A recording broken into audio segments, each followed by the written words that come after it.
আসসালামু আলাইকুম, স্বাগতম নিউজ দর্পণ সংবাদে। আমি মোহাম্মদ জাকারিয়া আজকের সব আন্তর্জাতিক খবর নিয়ে হাজির হয়েছি। শুরুতেই জানিয়ে দিব সংবাদ শিরোনাম, তারপর বিস্তারিত। গাজায় ইসরায়েলি বিমান হামলায় ১৩ ফিলিস্তিনি নিহত। যুক্তরাষ্ট্র হামলা চালালে মার্কিন সামরিক ঘাঁটিগুলোতে পাল্টা আঘাত হানবে ইরান। যুক্তরাষ্ট্রের সম্ভাব্য হামলার আশঙ্কায় ইরানকে সৌদির বার্তা। সুদানে গৃহযুদ্ধে জানুয়ারিতে প্রাণ হারিয়েছে ২০ শিশু। ওমানে যুক্তরাষ্ট্র ইরান আলোচনায় ভালো শুরু মন্তব্য আরাগচির। আসসালামু আলাইকুম, স্বাগতম জানাচ্ছি নিউজ দর্পণ সংবাদে। আমি মোহাম্মদ জাকারিয়া। এতক্ষণ শুনছিলেন সংবাদ শিরোনাম, এবার বিস্তারিত। ইসরায়েলি বিমান হামলায় অন্তত ১৩ জন ফিলিস্তিনি নিহত হয়েছেন, যা আবারও আন্তর্জাতিক মহলে গভীর উদ্বেগের জন্ম দিয়েছে। গাজার স্বাস্থ্য মন্ত্রণালয় এবং স্থানীয় সংবাদ মাধ্যমগুলোর বরাত দিয়ে জানা গেছে যে এই হামলাটি চালানো হয়েছে মূলত গাজার মধ্য ও উত্তরাঞ্চলের ঘনবসতিপূর্ণ এলাকাগুলোতে, যেখানে সাধারণ মানুষ নিরাপদ আশ্রয়ের খোঁজে জড়ো হয়েছিলেন। প্রত্যক্ষদর্শীদের মতে ভোরের দিকে হঠাৎ বিকট শব্দে কেঁপে ওঠে পুরো এলাকা এবং মুহূর্তের মধ্যেই ধসে পড়ে একাধিক আবাসিক ভবন, যার নিচে চাপা পড়ে বহু নারী ও শিশু। উদ্ধারকর্মীরা জানিয়েছেন যে ধ্বংসস্তূপের নিচ থেকে মরদেহ বের করে আনার কাজ অত্যন্ত কঠিন হয়ে পড়েছে, কারণ ভারী যন্ত্রপাতির অভাব এবং ক্রমাগত হামলার আশঙ্কা। এই ঘটনায় আহতের সংখ্যাও অনেক, যাদের মধ্যে অনেকের অবস্থাই আশঙ্কাজনক, কিন্তু হাসপাতালের ওপর অত্যধিক চাপের কারণে চিকিৎসা সেবা ব্যাহত হচ্ছে। বিশ্লেষকরা বলছেন, গাজায় মানবিক সংকট এখন এমন এক পর্যায়ে পৌঁছেছে যেখানে নিরাপদ কোনো স্থান আর অবশিষ্ট নেই, এবং আন্তর্জাতিক ত্রাণ সহায়তা পৌঁছানো দিন দিন কঠিন হয়ে পড়ছে। জাতিসংঘের বিভিন্ন সংস্থা বারবার যুদ্ধবিরতির আহ্বান জানালেও সংঘাত কমার কোনো লক্ষণ দেখা যাচ্ছে না, বরং নতুন করে হামলার তীব্রতা বৃদ্ধি পাওয়ায় সাধারণ মানুষের দুর্ভোগ চরমে পৌঁছেছে। এই হামলাটি এমন এক সময়ে ঘটল যখন বিশ্ব নেতারা কূটনৈতিক সমাধানের জন্য আলোচনা চালিয়ে যাচ্ছেন, কিন্তু মাঠ পর্যায়ের বাস্তবতা ভিন্ন কথা বলছে। স্থানীয় বাসিন্দারা বলছেন, তারা প্রতিটি মুহূর্ত ভয়ের মধ্যে কাটাচ্ছেন এবং খাদ্য, পানি ও ওষুধের তীব্র সংকটে দিনাতিপাত করছেন। এই ঘটনা গাজার সামগ্রিক পরিস্থিতির একটি খণ্ডচিত্র মাত্র, যেখানে প্রতিদিন মৃত্যুর মিছিলে যোগ হচ্ছে নতুন নতুন নাম। যুদ্ধের দামামা বেজে উঠছে, কারণ ইরান স্পষ্টভাবে হুঁশিয়ারি দিয়েছে যে যুক্তরাষ্ট্র যদি কোনো ধরনের হামলা চালায় তবে মধ্যপ্রাচ্য জুড়ে অবস্থিত মার্কিন সামরিক ঘাঁটিগুলোতে তারা সরাসরি পাল্টা আঘাত হানবে। ইরানের ইসলামী বিপ্লবী গার্ড বা IRGC এর পক্ষ থেকে এই কঠোর বার্তাটি এমন এক সময়ে এলো যখন ওয়াশিংটন এবং তেহরানের মধ্যে উত্তেজনা তুঙ্গে, এবং বিভিন্ন আঞ্চলিক প্রক্সি গ্রুপগুলোর কর্মকাণ্ডে পরিস্থিতি আরও জটিল হয়ে উঠেছে। সামরিক বিশ্লেষকরা মনে করছেন, ইরানের এই হুমকি কেবল ফাঁকা বুলি নয়, কারণ গত কয়েক বছরে তারা তাদের মিসাইল এবং ড্রোন প্রযুক্তিতে ব্যাপক উন্নতি করেছে, যা মার্কিন ঘাঁটির জন্য সুনির্দিষ্ট এবং কার্যকর হুমকি হতে পারে। ইরান জানিয়েছে তারা আত্মরক্ষার স্বার্থে যে কোনো পদক্ষেপ নিতে প্রস্তুত, এবং তাদের ভূখণ্ডে বা স্বার্থে আঘাত আসলে তারা চুপ করে বসে থাকবে না। অন্যদিকে যুক্তরাষ্ট্র মধ্যপ্রাচ্যে তাদের সামরিক উপস্থিতি জোরদার করেছে এবং যে কোনো পরিস্থিতির জন্য প্রস্তুত থাকার কথা জানিয়েছে, যা সংঘাতের আশঙ্কাকে আরও বাড়িয়ে দিচ্ছে। এই পাল্টাপাল্টি হুমকির ফলে ইরাক, সিরিয়া এবং পারস্য উপসাগরীয় দেশগুলোতে অবস্থিত মার্কিন ঘাঁটিগুলো সর্বোচ্চ সতর্কাবস্থায় রয়েছে।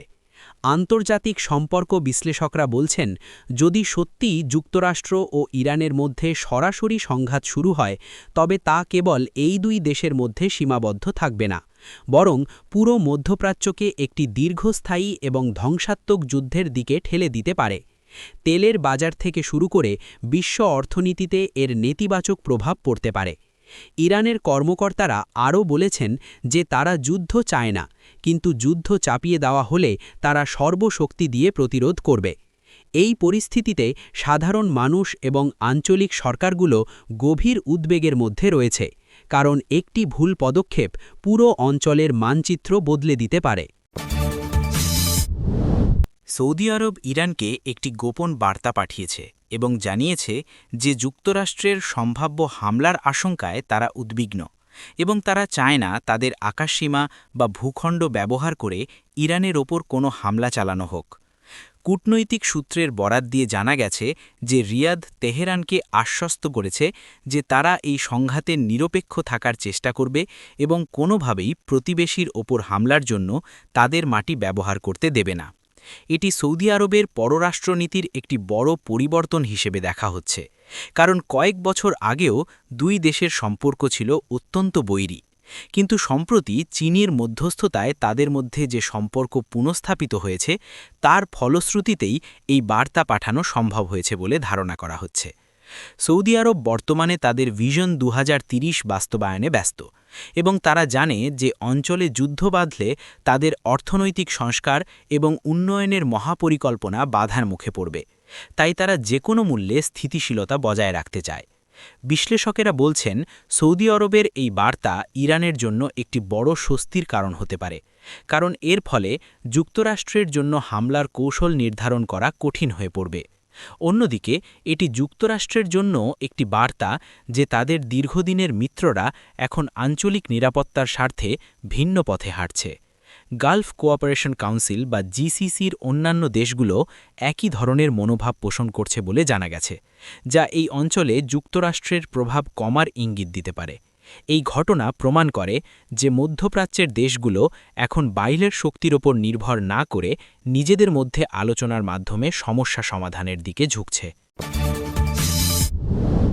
আফ্রিকার দেশ সুদানে চলমান গৃহযুদ্ধ যে কতটা ভয়াবহ মানবিক বিপর্যয় ডেকে এনেছে তার একটি হৃদয়বিদারক পরিসংখ্যান সম্প্রতি সামনে এসেছে, যেখানে দেখা যাচ্ছে শুধুমাত্র জানুয়ারি মাসেই এই সংঘাতে প্রাণ হারিয়েছে অন্তত 20টি নিষ্পাপ শিশু।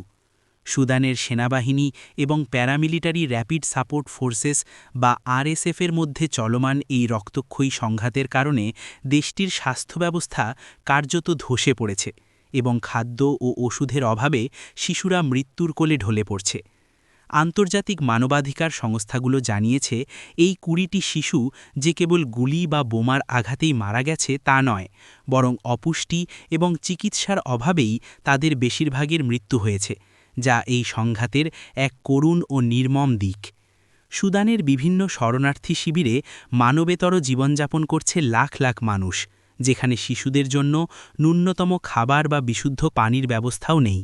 ইউনিসেফ সতর্ক করে বলেছে যে যদি এখনই যুদ্ধবিরতি কার্যকর না করা হয় এবং মানবিক সহায়তা পৌঁছানোর পথ সুগম না করা হয়, তবে আগামী মাসগুলোতে শিশু মৃত্যুর হার জ্যামিতিক হারে বাড়তে পারে।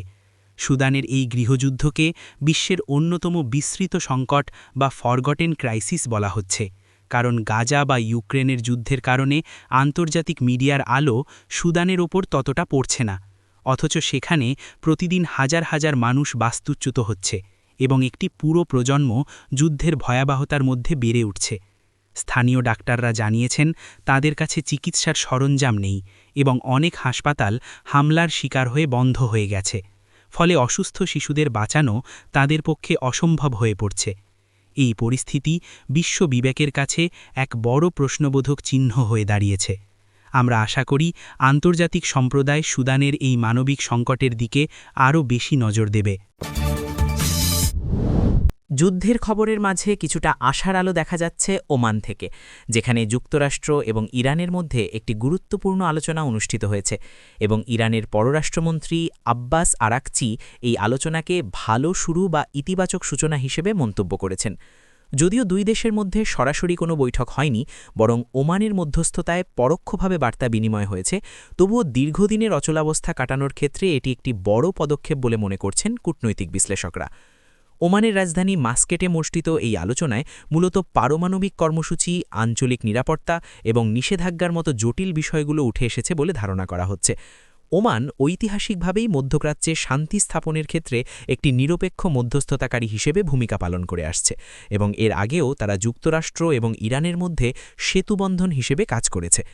আরাকচির এই মন্তব্য ইঙ্গিত দেয় যে উভয় পক্ষই হয়তো উত্তেজনা কমিয়ে একটি সমঝোতায় পৌঁছতে আগ্রহী, বিশেষ করে যখন পুরো অঞ্চল যুদ্ধের দ্বারপ্রান্তে দাঁড়িয়ে আছে।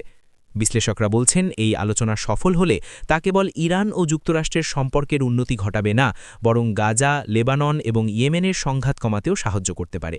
তবে যুক্তরাষ্ট্রের অভ্যন্তরীণ রাজনীতি এবং ইরানের কট্টরপন্থী অংশের চাপ এই আলোচনার ভবিষ্যতে বাধা হয়ে দাঁড়াবে কিনা তা নিয়েও সংশয় রয়েছে।